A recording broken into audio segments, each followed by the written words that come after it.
Bienvenido otra vez a la continuación de la unidad número 6. Recuerdas que ahora estamos iniciando esta sesión número 9 acerca de la influencia psicológica en la comunicación. Y básicamente una de las cosas que pudimos trabajar en la sesión anterior fue acerca del manejo de las emociones. Comenzamos recordando que las emociones las ubicamos en el cerebro como dentro de las funciones cerebrales más importantes, y sin embargo no son las que abarcan la totalidad de la masa cerebral. Casi la totalidad, digamos un 70% de las funciones cerebrales son a través del razonamiento, y un menor grado son el uso de las emociones. También dijimos que la composición del yo está conformada a través de la voluntad, de las tomas de decisiones que nosotros hacemos o acciones, los pensamientos, los razonamientos y las emociones, ¿no? Pero cabe aclarar que la cuestión de la voluntad muchas veces se rige por los pensamientos o se rige por los sentimientos. Entonces los sentimientos, que aunque no abarcan la totalidad del cerebro, sin embargo cobran una importancia muy relevante en la vida social, porque a veces los sentimientos son los que nos hacen tomar decisiones muchas veces equivocadas, o los sentimientos son sensaciones que no queremos identificar, que no queremos percibir, no queremos aceptar, y entonces estamos en una falta de identificación de sentimientos o emociones y una negación total. Por eso hicimos mucho hincapié la necesidad de comunicar las emociones a través de la identificación de las emociones, a través de aceptar que esas emociones son nuestras, que así nos sentimos, a través de nosotros comunicar a los demás sin agredir aquellas sensaciones o sentimientos que nos generan o que nos generan inconformidad, sentimientos negativos, y que no deben de estar presentes en nuestras vidas, debido a que las malas sensaciones o los malos sentimientos, ¿qué van a provocar en nosotros? Van a provocar enfermedades físicas en primer lugar, van a provocar desánimo, desaliento, depresión, para no hacer las cosas o no rendir correctamente en los espacios laborales o académicos. También las emociones mal manejadas, mal empleadas, mal comunicadas o mal manejadas, también van a desembocar en adicciones. Entonces, por eso tenemos que tener mucho cuidado en cómo manejamos las emociones. Así que el día de hoy continuamos con nuestra unidad número 6 para ver cómo estas emociones van a recaer justamente entre varios escenarios, ¿no? En los escenarios de las personas que van desde los niños hasta los adultos, incluso en los adultos podemos agregar el adulto mayor, ¿no? Por las etapas evolutivas. Desde que nacemos hasta que morimos expresamos sentimientos, pero a veces no lo hacemos de manera adecuada o de manera correcta. Hay veces que reprimimos esas sensaciones o esos sentimientos. Cuando empezamos a reprimir, empezamos a generar una serie de problemas. Los bebés son la mejor forma de expresar los sentimientos, y ellos lo hacen a través del llanto. Si están tristes, van a llorar. Si están lastimados, van a llorar. Si tienen hambre, van a llorar. Si sienten que no los acobijan, que no los protegen, van a llorar, ¿no? Van a manifestar. Hay veces que los adultos lo que hacen es reprimir las emociones de los niños, y ahí a veces es el origen de nuestros problemas, porque cuando existen padres o adultos represores, hay un término en la psicología terapéutica que se le llama castración. Cuando hacemos una acción de castración de emociones, empieza a haber una serie de problemas y de repercusiones que se dan en la persona misma. Para ello, había conservado este esquemita para que tú pudieras ver lo que es el manejo de las emociones, pero ahora vamos a borrar nada más la parte de arriba para dibujarte un esquema que nos aportó uno de los grandes psicoanalistas o padres del psicoanálisis, llamado Freud.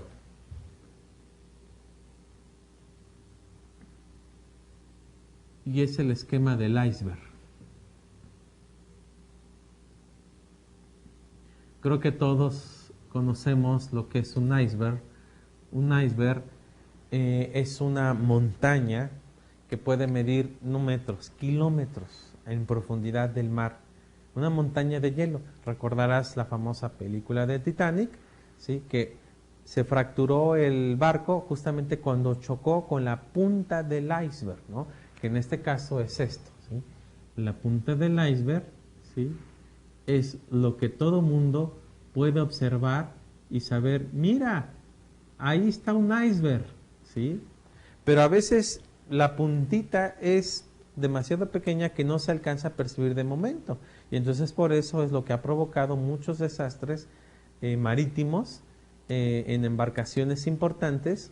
Quizás la más relevante histórica ha sido el Titanic, pero no ha sido la primera ni la última. Posterior a ello ha habido muchos desastres de embarcaciones justamente por la punta del iceberg.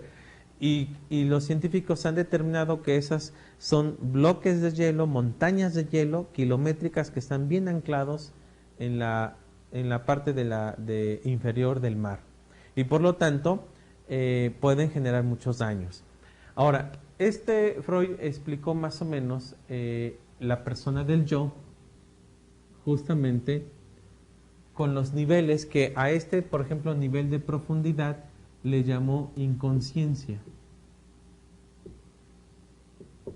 Y a este nivel le llamó conciencia.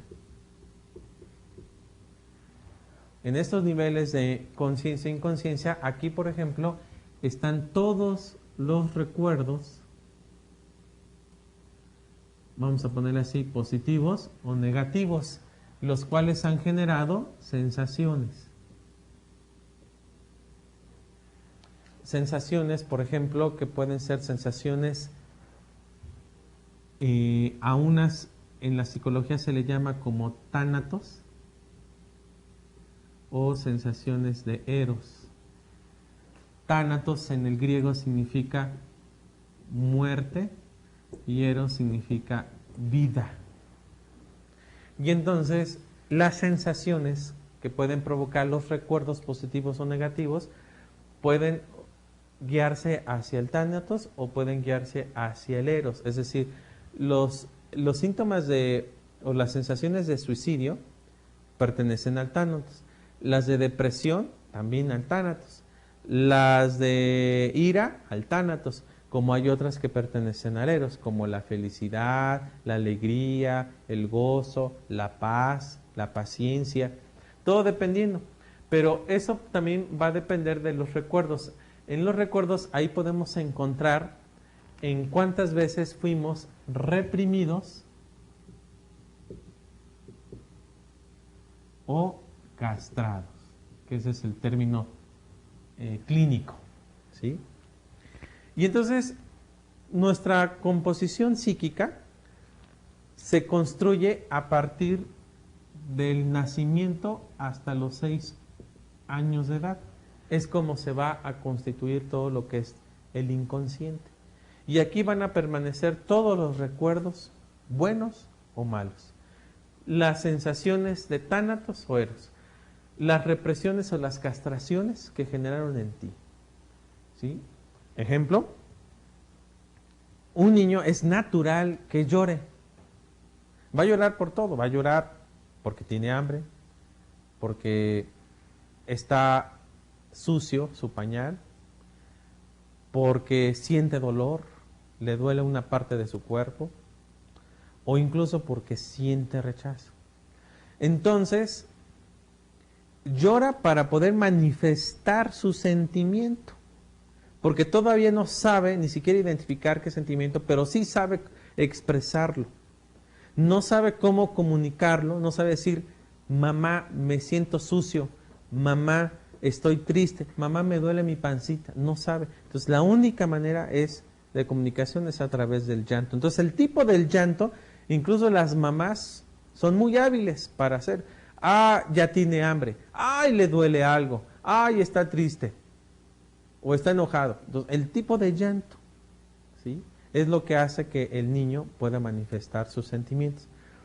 Pero ha habido en la historia de vida de las personas, madres o padres o personas a cargo, que reprimen y dicen, deja de llorar, y entonces le empiezan a dar de nalgadas o golpes al bebé, al recién nacido, para que llores con provecho. Y entonces el niño empieza a identificar que cada vez que sienta algo y lo manifieste va a ser malo.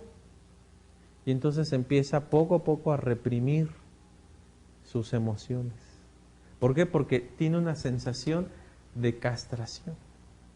Y todo eso dice Freud que se van a generar en neurosis. Dice él, todos sin excepción somos neuróticos. No los que tienen mal carácter son neuróticos. Las neurosis son las maneras de manifestar los recuerdos buenos o malos, las represiones, las castraciones, sobre todo las sensaciones de tánatos, ¿sí? Son equivalentes a las neurosis. Pero todo eso que está aquí en oculto, que no sabemos, que no identificamos, de repente brotan hacia la superficie. Y entonces un recuerdo puede generar, ¿no?, una sensación. Ejemplo, ¿qué pasa cuando de repente alguien amaneció hasta llorando? Es que me siento abatido, triste, y no sé por qué, pues ahora sí que no hice nada ayer, nada malo, no me dijeron nada, no me hicieron nada, pero entonces ¿por qué amaneciste tan triste y llorando? No sé. La respuesta está aquí. Aquí están los recuerdos, las sensaciones. Lo que hizo fue que en el mecanismo del sueño logró sacar a la superficie cosas que están aquí, que le están afectando. Obviamente el sueño son una serie de símbolos que manejamos mentalmente. Abajo del símbolo o detrás del símbolo está la verdadera razón que está en el inconsciente.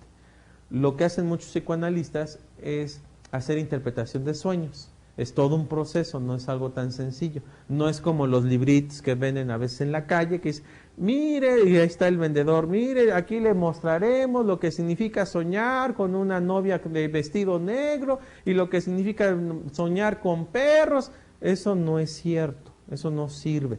Lo que sirve es que en un proceso terapéutico, a través del contexto, del seguimiento de terapia con el paciente, uno, al conocer su historia de vida, su trasfondo, identifica los símbolos que maneja, los saca a la luz a través del sueño y entonces el símbolo es interpretado a partir de las situaciones del pasado. Y es como podemos encontrar las respuestas aquí. Y entonces, ahora sé por qué amaneció muy triste esa persona, ¿sí? Tan deprimida que incluso sin ganas de ir a trabajar. ¿Y cuánta gente, si tú tuvieras la oportunidad de estar en recursos humanos, te vas a dar cuenta cuánta gente falta durante la semana a su trabajo? Y si nosotros pudiéramos entender los motivos, claro, ellos siempre van a decir, es que hoy me reporté enfermo, es que hoy tuve un problema, pero se ha demostrado que el 65% de los motivos de las faltas de los trabajadores en una empresa son motivos inventados y bien justificados en algunos casos, y solamente un mínimo porcentaje pertenece a una realidad, ¿sí? Pero de ese alto porcentaje que son inventados, entonces, ¿cuál es la verdadera razón por la cual no quisieron ir a trabajar? Bueno, la respuesta en su totalidad, casi en su totalidad, está en las emociones, en los sentimientos. Por eso es importante nosotros considerar esta área. ¿Cómo se da, por ejemplo, en la etapa de los niños? Los niños son muy claros al establecer las emociones. Luego a veces decimos, es que los niños son muy crueles cuando dicen, mira, ¿ya viste cómo tiene su cara? Ay, ¿cómo tiene su pie? No es que sean crueles, los niños no son crueles, son claros en su comunicación. Y que bueno, hay que aprender mucho de ellos. Claro que cuando uno es adulto tiene uno que tener el tacto necesario para poder comunicar una información a otra persona. Pero lo rescatable en un niño es que el niño es claro y el niño es veraz, el niño no miente. El niño dice, así me siento, esto me pasa, esto siento, ¿sí? Lo mismo, el problema va agudizándose en la adolescencia. Los adolescentes suelen manifestar sus emociones a veces son incontrolables, sobre todo en la parte de la pubertad. Están felices, están tristes, ya no saben ni qué sentir, y los papás se desesperan. Ay, ya no te entiendo, hace rato estabas rebosando de felicidad y ahorita ya estás gritando, ahorita ya estás haciendo berrinche. Ay, no te entiendo, Diego. Y entonces y los papás no saben cómo va a amanecer su adolescente hoy, ¿no? ¿Por qué? Porque los adolescentes también a veces no tienen el control, pero sí logran identificar muy sencillamente cuando están muy enojados, cuando están felices, cuando están tristes. El problema pasa cuando ya en la vida adulta es cuando empezamos a ocultar los sentimientos. Y esa forma de ocultar va a repercutir en mi concepto del yo. Ahorita vamos a manejar más profundamente esa parte. Pero en los adultos, conforme vamos pasando los años, los problemas cotidianos, los problemas familiares, van haciendo o una de dos, que obedezcamos más a nuestras emociones o reprimamos o castremos más. Ahora ya no alguien que viene a castrarnos, ahora nos autocastramos en nuestros sentimientos. Y eso va a repercutir precisamente en la parte interna, donde están todos los recuerdos y van a brotar tarde o temprano, ¿no? Por lo tanto, siguiendo los mismos objetivos, ¿cómo entonces manejar esta parte incluso no solamente entre los niños, entre los jóvenes, entre los adultos, también, por ejemplo, en las organizaciones? ¿Cómo se da esto? ¿Cómo se da en el trabajo? ¿Cómo se da en las relaciones familiares, en las relaciones institucionales? ¿Cómo se da, por ejemplo, esto en el mundo de los políticos, ¿no? Se dicen, y los que lo afirman normalmente dicen, el político por naturaleza miente. Es decir, no va a expresar lo que realmente siente. Lo va a configurar, lo va a presentar como algo bueno. O si lo están atacando, va a manifestar tranquilidad porque está esperando que los demás lo vean, sus reacciones, lo evalúen y entonces hagan adeptos. Pero si es el candidato que pierde la cabeza, que se va a golpes, que grita, que insulta, ese no nos conviene como un representante social, político en nuestro contorno, en nuestro contexto. Entonces, por eso es importante identificar cuáles son esas emociones, sensaciones que se manifiestan en el ser humano, para entonces cómo controlarlas de alguna manera, ¿sí? Entonces vamos a comenzar, ¿no? Hablando que como dentro de las habilidades que nosotros manejamos y desarrollamos desde la niñez, en la adolescencia y en la vida adulta, es la llamada autoestima, ¿sí? Eso es muy importante que debemos de considerar, porque todo esto que hemos, ahora sí voy a borrar la parte de abajo, ¿sí?, que hemos establecido en este esquemita, que nos dice más que 1000 palabras escritas. En este esquemita podemos nosotros entender varias cosas, ¿no? Que esas sensaciones que aquí ya pusimos, que pueden ser tánatos o eros, van a repercutir en el yo. Pero el yo tiene que ver con sí mismo. Y entonces tiene que ver con el auto yo. Porque una de las cosas que antes de poder expresar las sensaciones es primero preguntar quién soy, ¿sí? Y después, ¿qué siento? Entonces, quién soy tiene que ver con el auto yo, ¿sí? El concepto que guardo de mí mismo. Cuando eres niño, tú te vas a generar un autoconcepto, pero normalmente ese autoconcepto te lo generas a partir de tus padres o de los que te crían. Si uno de tus progenitores o quien te cría te dice, eres un niño malo, un niño guerroso, un niño que no quiere aprender, entonces el niño va a pensar, sí, soy malo, soy inquieto, no aprendo. Entonces cuando él mismo se pregunte, ¿y quién soy yo? Ah, sí, soy el niño que no aprendo. Soy el niño que no obedezco. Soy el niño malo. Soy el niño que nadie lo soporta. Cuando el que lo cría le dice, mira, haces muchas travesuras, pero eres un buen niño. Eres bueno, eres noble. Eres el mejor niño del mundo. Entonces, cuando él se pregunta a sí mismo, ah, por cierto, ¿y quién soy yo? Ah, soy el niño más bueno del mundo. Porque va a depender mucho de quién me afirme. En el caso del adolescente, él ya va tomando la decisión de que quién quiere ser. Y entonces empieza a adquirir modelos. Puede ser que uno de sus modelos sea el padre o uno de los padres, pero puede ser un vecino, un artista, un líder académico o hasta un líder espiritual, religioso. Dice, quiero ser como él. ¿Por qué? Porque al ser como él adquiero mejor valor. Y pasado ese tiempo de la adolescencia, cuando ya se fija definitivamente el yo, ahora el auto-yo, ¿quién lo va a determinar? Lo determinan las circunstancias, lo externo, las personas, pero todo va a depender si yo acepto eso que dicen los demás.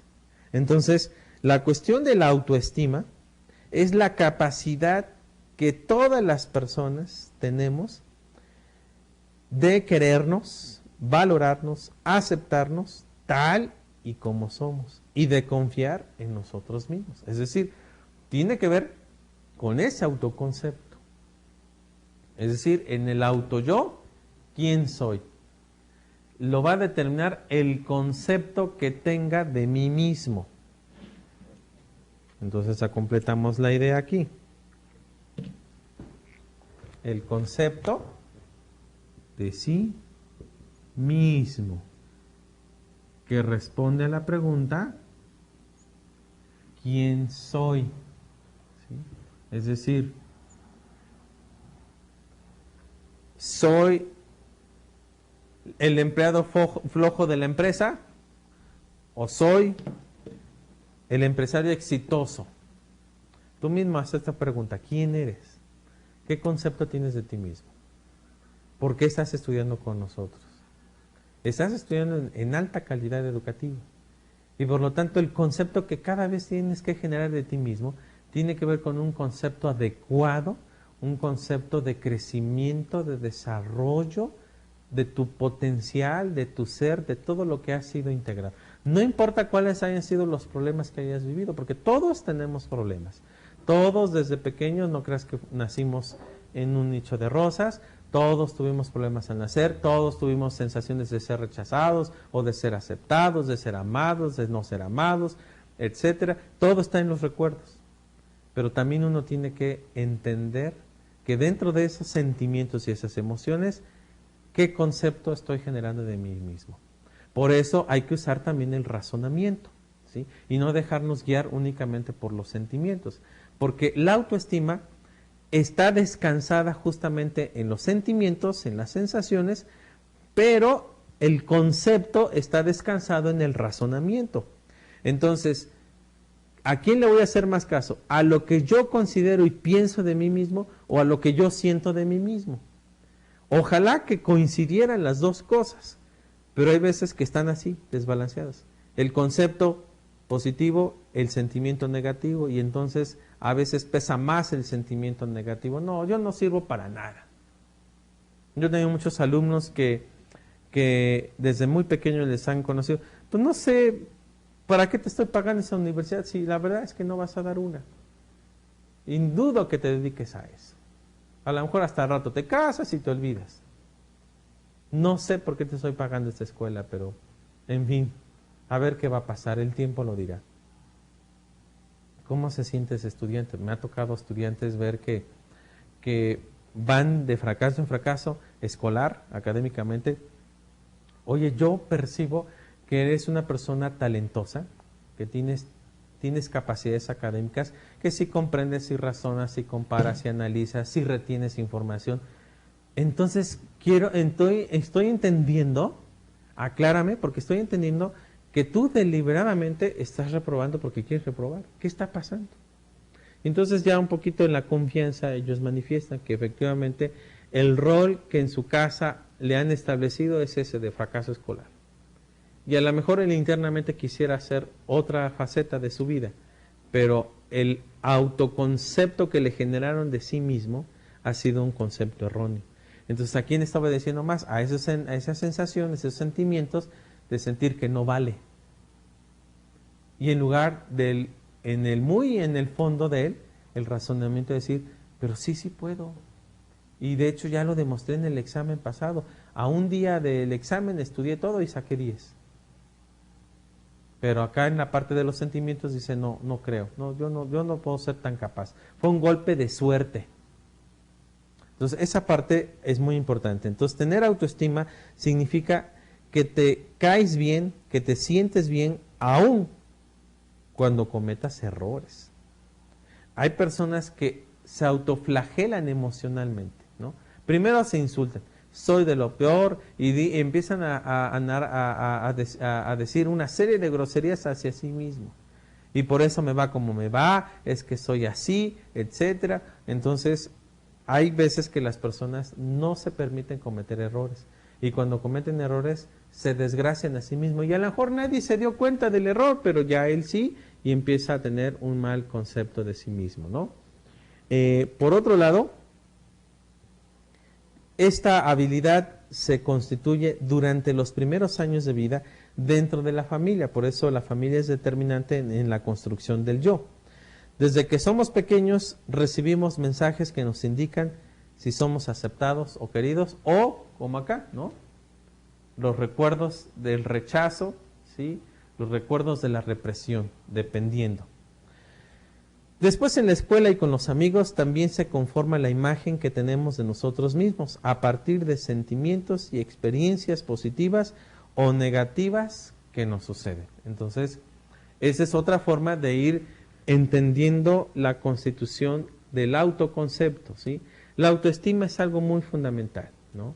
Una de las cosas que yo me he dedicado en la parte empresarial de la capacitación es justamente los talleres de autoestima, porque me doy cuenta que es uno de los factores que influye directamente en el rendimiento laboral. Cuando una persona siente que no tiene una valía adecuada hacia sí mismo, no logra conquistar sus metas, no logra establecer retos, ¿sí? No logra hacer las actividades y las cosas que le encargan, ¿no? Ve que otros van subiendo, considera que él nunca va a subir, que él se va a quedar ahí en el puesto donde está, que los demás sí tienen la oportunidad, que sí son exitosos, que sí son buenos, y él no se atreve a pensar siquiera que tiene las capacidades, que tiene las habilidades, que únicamente le falta un poco más de experiencia, le falta un poco más de conocimiento, pero que finalmente puede lograr más allá de sus límites, ¿sí? Hay gente que no logra visualizarlo y por eso se queda donde está, en estancamiento, en malas sensaciones, en malos deseos hacia sí mismo. Y dice, no, qué lejos está eso, no, algún día yo ser jefe de personal, ¿cómo crees? No, algún día ser gerente, ni estudios tengo, no, yo aquí me quedo. Yo no creo que sirva para eso. Eso es triste. Y quiero decirles que de entre 10 trabajadores de una empresa, ¿qué crees? 9 sienten que no merecen donde están, o tienen mala autoestima baja.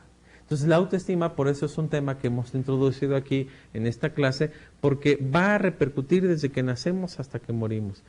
Una de las cosas, por ejemplo, las sensaciones que sienten los adultos mayores cuando son jubilados, es esta de que ya no sirvo para nada, ya no valgo. Entonces, ¿qué es lo que ha pasado? Que durante muchos años invirtieron su tiempo, su esfuerzo, su energía en la producción empresarial, ¿sí? Y una vez que ya no van, dicen, ¿y ahora qué hago? ¿No? Creo que ya no sirvo para nada.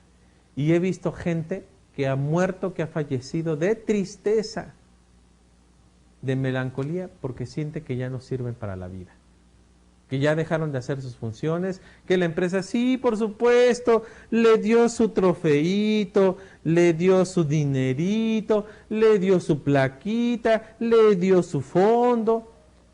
Conocí una persona que trabajó muchos años, fíjense, 50 años en una empresa muy grande de refrescos llamado Pepsi Cola. 50 años. Y ha sido de los pocos que fueron jubilados, porque normalmente en las empresas ya no se jubilan las personas, sino que tienen un fondo que ellos mismos van creando, un fondo de retiro, ¿sí? Y con ese fondo es con el que viven. Pero este sí fue jubilado. Y entonces, no, hombre, cuando estaba ahí en esa empresa, pasó desde el puesto más sencillito, más bajo de escalafón, de menor paga, pero en el transcurso de los años, la experiencia, porque nunca pudo acceder a estudios académicos mayores, pero de acuerdo a su experiencia, su rendimiento, él presumía que nunca llegó tarde a su trabajo y nunca faltó deliberadamente. Entonces, todo eso acumulado en los años, la experiencia, el compromiso, pues fue promovido a ciertos puestos hasta cierto escalafón. Y al terminar, pues terminó con un mejor sueldo, por supuesto. Y sí, le hicieron una fiesta, la fiesta de la empresa, increíble, gastaron muchos recursos, se hizo toda una comida, se invitó a toda su familia, le entregaron una placa, le entregaron diplomas, bonos y por supuesto su jubilación. ¿Y saben cuánto le duró su jubilación? Le duró 1 año y medio. No pudo disfrutar más. Al 1 año y medio después de ser jubilado, murió. Es triste. ¿Y saben por qué? Porque se levantaba cada día, él tenía una rutina de levantarse todos los días a la misma hora, prepararse, irse a trabajar. Y ahora, ¿para quién trabajaba? Ya era viudo, acababa de enviudar, ya sus hijos no vivían con él, vivía solo. Su vida productiva se había acabado, según él. Y entonces empezó a sentir que ya nadie lo quería, nadie lo tomaba en cuenta. Es más, llegó a interpretar que ya se querían deshacer de él, por eso lo jubilaron y por eso tanta fiesta, para simular que ya les estorbaba. Y se murió. Todo porque un concepto de sí mismo fue equivocado. Entonces, a lo largo de nuestra vida siempre nos vamos a valorar en función de lo que queremos lograr y de cómo nos perciben las personas más cercanas a nosotros. Un buen inicio es estimulado a que aprendan a conocerse. Si se conocen y aceptan, aprenderán a valorarse. Entonces, tú tienes que aceptar cuáles son tus limitantes, como también saber cuáles son tus fortalezas. Tienes que descubrir a qué eres muy bueno, hasta dónde llega tu capacidad, dónde más puedes dar un empujón más, un esfuerzo más. Como también tienes que reconocer tus límites, tus errores, tus deficiencias. Pero no es para que te hundas en tus errores y deficiencias, es para que veas la manera en cómo puedes salir adelante, cómo puedes lograrlo. Lo que tienen que hacer es un verdadero análisis de las características y pensar cómo les gustaría ser, ¿sí?, de acuerdo a sus defectos y sus cualidades, ¿no? ¿Cuál es el papel que quieres representar en la sociedad? ¿Cómo quieres que te vean? Y la manera en cómo te van a ver es como tú te ves a ti mismo, porque es una proyección. Si en ti mismo te ves como una persona que no tiene futuro, no va a prosperar, no va a lograr sus metas, así es como los demás te van a ver. Justamente, eso se llama ley de la atracción y eso funciona, esa ley en la psicología funciona todo el tiempo. Somos lo que atraemos, atraemos lo que somos. Entonces, ¿qué es lo mejor que tú puedes atraer? Puedes atraer el éxito, puedes atraer, conquistar las cimas, lograr más allá de tus expectativas. Si eso es lo que tú empiezas a concebir, por eso también uno de los cursos que se manejan mucho en las organizaciones empresariales es justamente lo que tiene que ver con los mensajes que te comunicas a ti mismo. ¿Qué tipo de mensajes te comunicas todos los días? Hoy voy a luchar, voy a trabajar, voy a conquistar mis metas, voy a tener éxito. Hoy trabajaré porque voy a lograr mis expectativas, porque estoy luchando para conquistar ese puesto. Así te tienes que levantar y considerar eso todos los días, porque a partir de lo que decidas, de lo que te gusta, es lo que tú vas a hacer o vas a generar como cambios en tu existencia. La autoestima puede ser alta o puede ser baja. La diferencia es que las personas con autoestima alta actúan de manera decidida, enfrentando los problemas, siendo responsables de las decisiones que toman. Se equivocaron, pero no pasó nada. No es para que te sientas el peor de los fracasados. La mayor parte del tiempo están a gusto consigo mismos. Aceptan que no todo lo pueden hacer bien y que no le van a caer bien a los demás, al resto del mundo. Disfrutan lo que hacen y se sienten seguros y se sienten conformes, ¿no? Eso es lo que hace una autoestima adecuada. Entonces, hay dos tipos de autoestima que hay que considerar siempre, ¿no? Del concepto de sí mismo puede ser alto o puede ser bajo. Puede ser positivo, puede ser negativo. Puede ser hacia arriba, puede ser hacia abajo. Todo dependiendo, ¿sí? Entonces, por supuesto, lo que nosotros deseamos es que tú tengas un mejor autoconcepto de ti mismo, ¿sí? Que todo el tiempo tengas un adecuado concepto de que de esa manera entonces tú puedas apreciarte como eres. Por el contrario, las personas que tienen una autoestima baja, como la que vimos ahí en el esquema, dudan de su valor, no se sienten capaces para realizar muchas cosas, necesitan la aprobación de los demás, ¿no? Esto ocurre mucho también en las relaciones de pareja, en las relaciones de hijos padres. En estos casos, cuando las niñas, los niños, los adolescentes, los adultos pueden exponerse a situaciones riesgosas, como por ejemplo el consumo de drogas, el acceder a la presión de otros diciendo que sí a todo lo que pueden ser aceptados o caer bien. Fíjense, en el transcurso de la vida profesional como psicólogo, he conocido tantos casos que sí es típico de que no pasa nada, una fumadita que le des, no pasa nada. Total, nosotros no somos adictos, nosotros lo dejamos cuando queramos. Pruébalo, te vas a sentir mejor.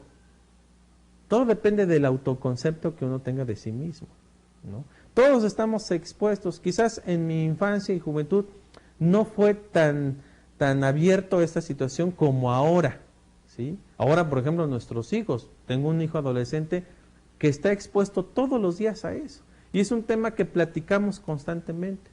Entonces yo le pregunto, oye hijo, pero ¿a poco a ti nunca te han ofrecido una droga? Sí, papá, mis amigos, los más allegados a mí me ofrecen. Y cuéntame, ¿qué haces? ¿Qué dices? Yo quiero entender tus respuestas.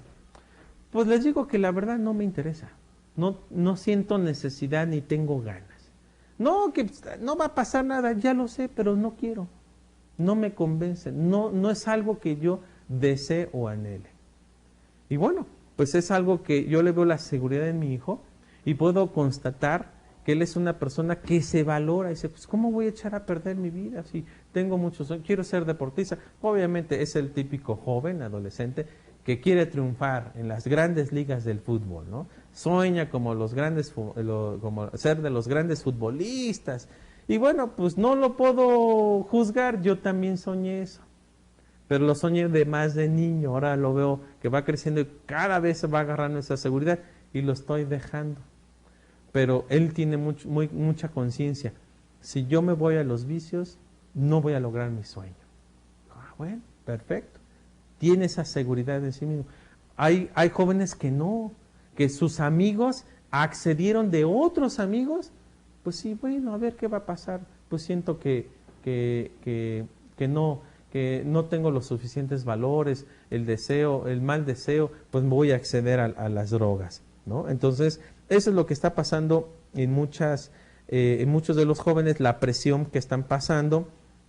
También esa misma presión sucede en muchos de los administrativos de una empresa, justamente, y bajo esas presiones también acuden a ciertas adicciones, como el alcohol, como el cigarro, están bajo mucha ansiedad, y entonces eso tiene que ver mucho con el autoconcepto, ¿sí? Por eso es muy importante que tengamos un adecuado concepto de nosotros mismos para tener seguridad de nosotros mismos y no tener necesidad de caer en esos excesos, ¿sí?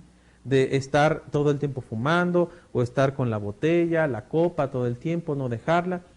Conozco muchas personas que prometían crecer en la empresa, sus vidas son promedio, no han logrado crecer debido al autoconcepto que tienen de sí mismo. De ahí también la importancia de promover la aceptación y el respeto de uno mismo para poder enfrentar los obstáculos y lograr salir adelante. ¿Cómo podemos lograr aceptarnos y valorarnos tal y como somos? Vamos rápidamente a algunos de los tips. Dedicando tiempo para trabajar en nosotros mismos. No todo el tiempo es trabajar para otros, también hay que dedicar tiempo para nosotros, en nuestros gustos, descansos, hobbies, ¿no?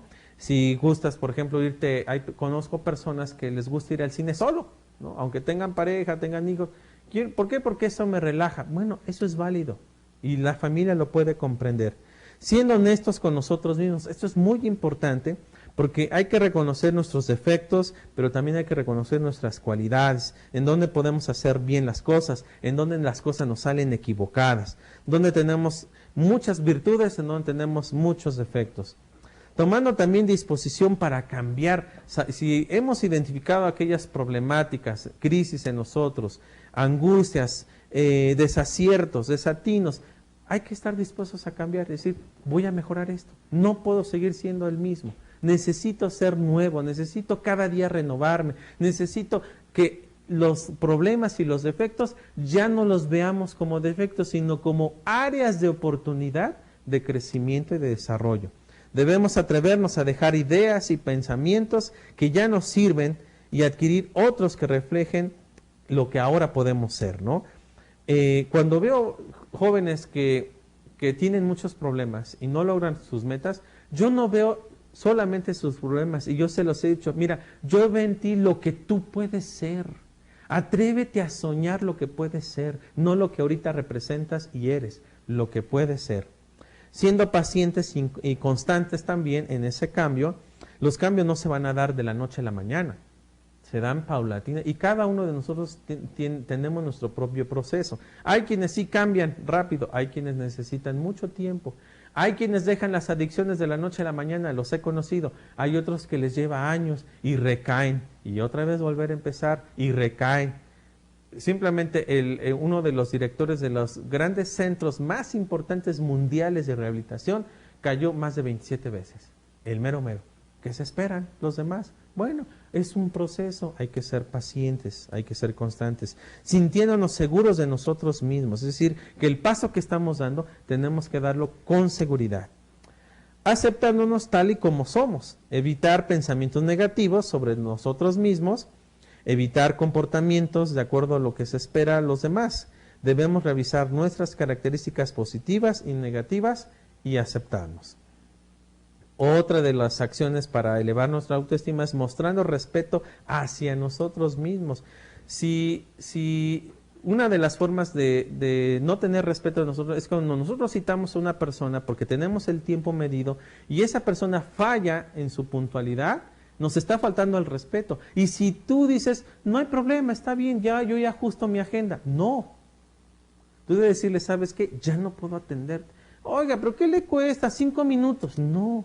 Yo tenía destinado para ti tanto tiempo y si yo te atiendo ahorita, voy a tener que atender todo lo necesario para tu persona y eso va a implicar que yo mueva mis demás actividades. Entonces, por respeto a mí mismo, yo llegué puntual, yo estuve a tiempo, tú no llegaste a tiempo, entonces no puedes faltarme al respeto.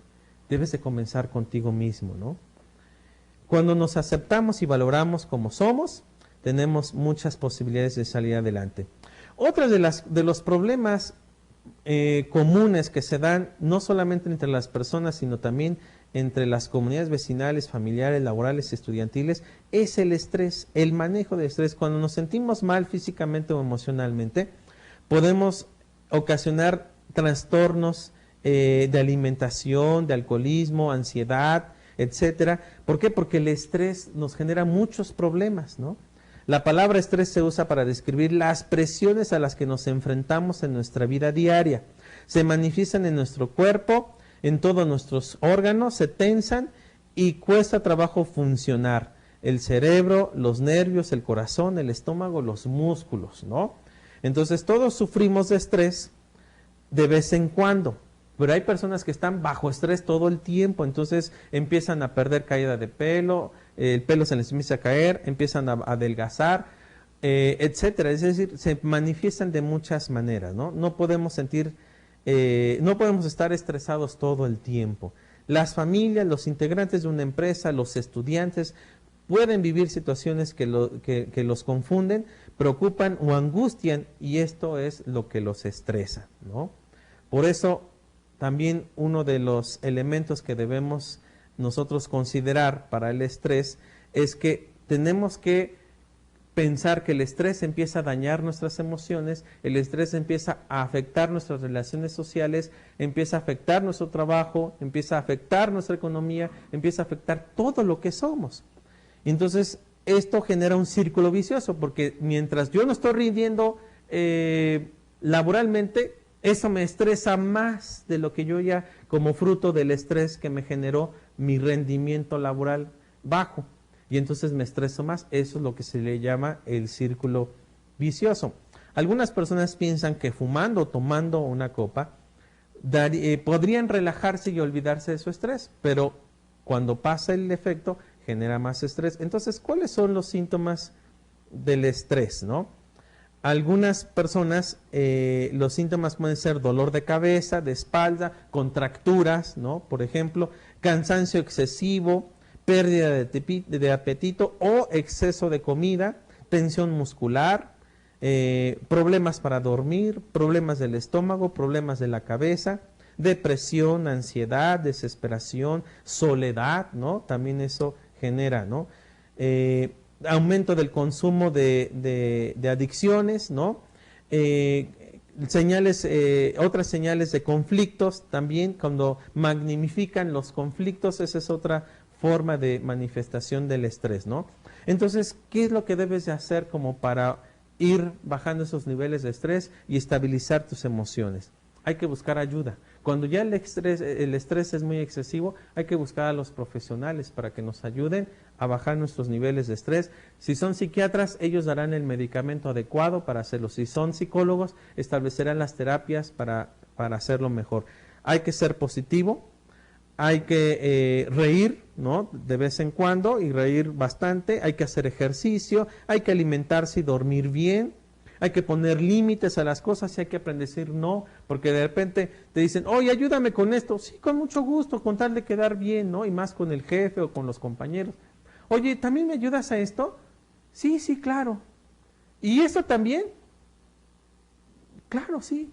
Y entonces te empiezas a acumular. No, hay que decir, mira, por esta ocasión no te puedo ayudar, discúlpame, tengo exceso de trabajo. Pero en cuanto termine, si hay posibilidades y hay las condiciones, con mucho gusto te ayudaré en lo que necesites, ¿no?